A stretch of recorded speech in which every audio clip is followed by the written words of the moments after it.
John Cleese, the British comedian famous for his roles in Monty Python and Fawlty Towers among others, recently cancelled himself from speaking for the student union at Cambridge University because they'd recently cancelled and blacklisted a speaker who'd done a crude impression of Adolf Hitler. Now, Cleese said, as he himself, as a comedian, had also done those impressions, he felt he'd spare them the bother and simply remove himself from the platform. And to me, it raised that same question again, which is, where do we actually draw the line as a society, and particularly with the technology we now have, in terms of absolute freedom of speech?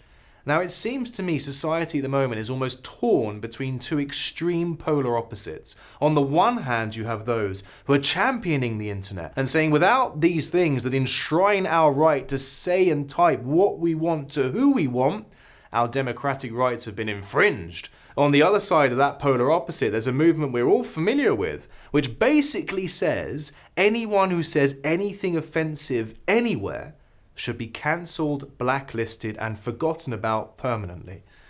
And so I suppose the truth is somewhere in the middle of these two extremes. And more importantly, where does Judaism place itself on that spectrum of freedom of speech? Now, there are lots of voices and opinions out there addressing this very question. One of the most prominent among them belongs to a certain Ben Shapiro. Now, don't get me wrong, I have nothing but the greatest admiration for all he's achieved, particularly the fact that he does it while wearing a kippah on his head, proudly identifying as a Jew in the public sphere. However, there are a number of quotes or sound bites that Shapiro has become famous for that when stood up to scrutiny need more analysis. Number one, the most famous, is the quote, "Facts don't care about your feelings." Another one is, and I quote, "If I say something that is true and you choose to take offense by it, that's your choice." Okay, let's analyze those two statements for a moment, because we're already quite high up on the ladder of freedom of speech. What I mean by that is, what Shapiro is referring to is not spreading lies or sort of malicious falsehoods. He's talking about stating facts or speaking the truth. Now, in Judaism, there's a whole world of ethical law called Lashon Hara, which we traditionally translate as gossip or slander or spreading malicious speech or evil language.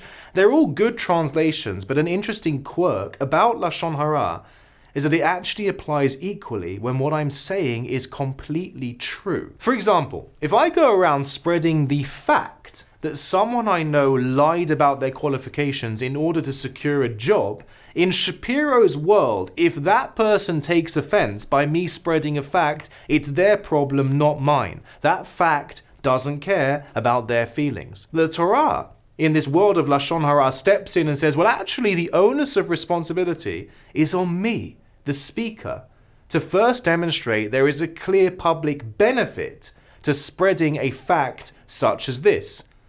Now, what's even more interesting is you go a level deeper, and there's a concept called avak lashon hara, which translates into English as the dust of evil speech. Now, this is where it gets fascinating. You see, this dust of lashon hara, of evil speech, could even refer to a scenario where what I say is 100% true and seemingly 100% positive.